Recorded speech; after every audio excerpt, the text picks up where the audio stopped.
Alors maintenant, les variations de la fonction trinôme et les variations de la fonction homographique pour le niveau classe de première science, système scolaire de la France, système scolaire français.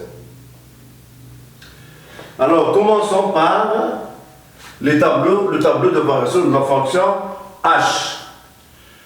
Alors, la fonction h, elle est écrite sur la forme canonique, à savoir, elle est écrite sur la forme quoi, si vous voulez, égale a, facteur de x plus alpha, le taux au carré, plus quoi, plus b, voilà. Voilà la forme canonique de la fonction trinôme. Bien sûr, a égale moins 3, b égale, alpha égale moins 1, et puis b égale combien? B égale 25. Alors cette forme-là s'appelle une forme canonique. Alors commençons par notre forme canonique. Alors, la forme canonique composée de quoi? J'ai déjà la fonction x a pour image x moins 1. La fonction x a pour image x moins 1, il s'appelle une fonction binôme. Elle s'écrit sur la forme ax plus b. Alors, dès que a est positif au sens strict, eh bien, notre fonction binôme, elle est croissante. C'est-à-dire, il conserve l'ordre.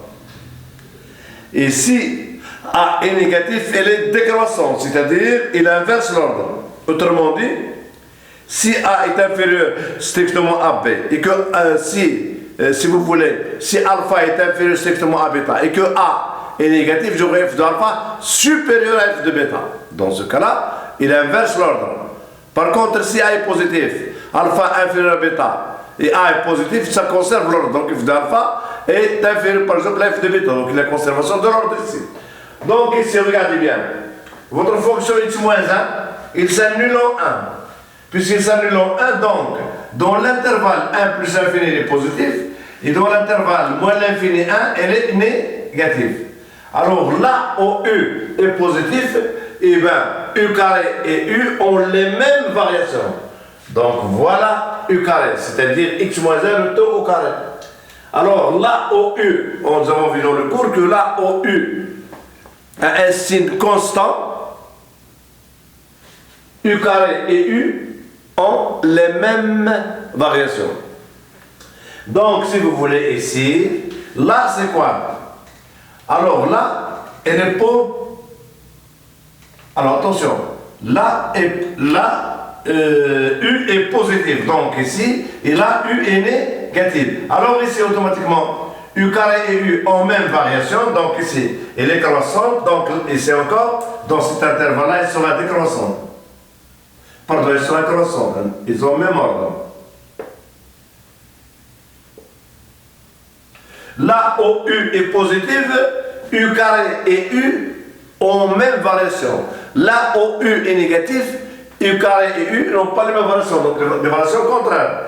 Donc ici, elle est comment? Elle est négative dans cet intervalle-là. Donc U carré sera comment? Et ici, elle est comment? Ici, elle est comment? Elle est négative, donc ici, c'est la fonction, il sera comment? Elle sera décroissante. La fonction U est décroissante. Pardon, la fonction U carré est décroissante. Parce que U est négatif dans cet intervalle-là. Maintenant, alors voyons maintenant les variations de quoi? De moins 3 U carré. Alors voilà les variations de U. U carré, elle est décroissante sur l'intervalle moins l'infini 1, et puis elle est croissante sur l'intervalle 1 plus l'infini. Si je multiplie U carré par un nombre négatif, ici j'ai moins 3, alors la monotonie sera inversée. Là où U carré est croissante, il sera moins 3 U carré décroissante. Là où elle est décroissante, moins 3 U carré est croissante. Donc la même technique, je multiplie par un nombre négatif. Notre fonction ici, elle est comment? Elle est décroissante, donc ici elle sera croissante.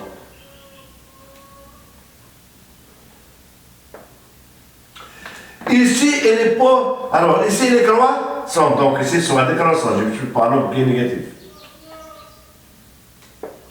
Voilà, elle est décroissante.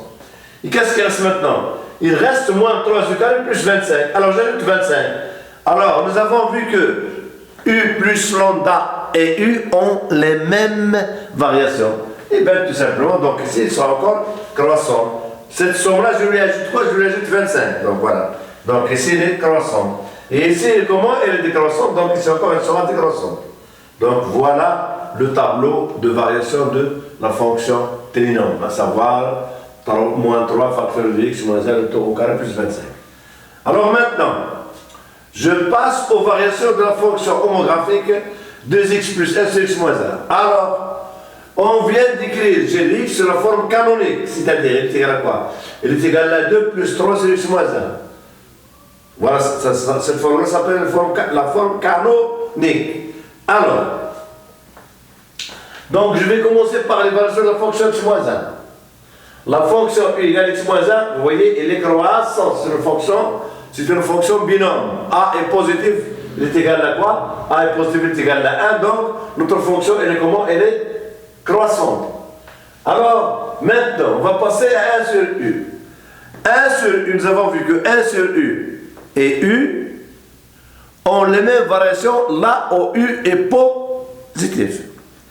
Là où u est positif. Or, ici, si vous voulez, là où u est positif, alors regardez bien, alors ici, la fonction, elle est ici, elle est décroissante, je multiplie par 3, ça veut dire que la fonction est encore décroissante. Donc voilà, la montre est décroissante. Là où u, elle est comment? U encore, la fonction est encore décroissante, je multiplie par un nombre positif, donc notre fonction sera décroissante. Voilà. Maintenant, on va passer à A2 plus 3 sur U. 2 plus 3 sur U. Alors, nous avons vu que U plus K et U ont les mêmes variations. Donc ici, la fonction, elle est décroissante, donc ici encore, elle sera décroissante. Ici, elle est décroissante, donc ici, elles sont encore décroissantes. Donc, voilà le tableau de variation de la fonction G. Attention, ne s'appelle pas H, cette fonction-là, elle s'appelle G. Attention. Donc, la fonction G, voilà son tableau de variation. Elle est décroissante sur cet intervalle-là, sur moins l'infini 1, et puis elle est décroissante encore sur 1 plus l'infini. X n'a pas le droit de prendre, G n'a pas le droit de prendre X n'a pas le droit de prendre la valeur 1 pour G. Donc G de 1 n'existe pas. C'est pour cela que je trace encore des traits verticaux en descendant. Ça signifie que G de 1 n'existe pas. Donc voilà deux tableaux le tableau de variation de la fonction H et de la fonction G.